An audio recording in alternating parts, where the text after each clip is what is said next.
Hello, my name is Olga Khakova. I'm a Deputy Director for European Energy Security at the Atlantic Council.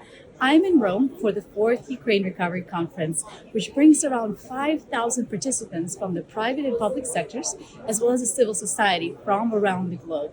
This year's conference focuses on mobilizing business engagement, addressing the human dimension of the recovery, and how to drive recovery at the municipal and regional level, as well as the EU accession and progress on related reforms.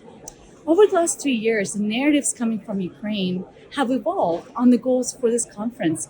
The country is focused on seeking economic partners and investments to forge a path to economic self-sufficiency at scale. The EU is walking the talk on bolstering private sector investments by launching the 2.3 billion euros Ukraine investment framework, intended to attract up to 10 billion euros of activities in Ukraine, and the new Equity Reconstruction Fund, with support from the European Investment Bank, France, Germany, Italy, and Poland.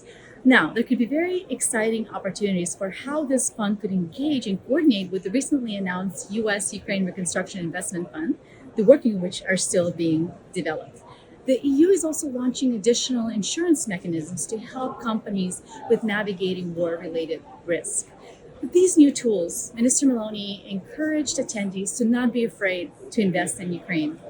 However, it's important to recognize that this fourth recovery conference takes place against Russia's most brutal attacks on Ukrainian civilians.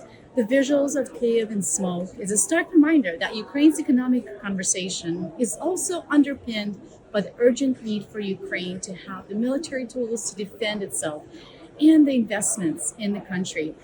Ukraine's air defense is crucial for economic security and recovery at scale.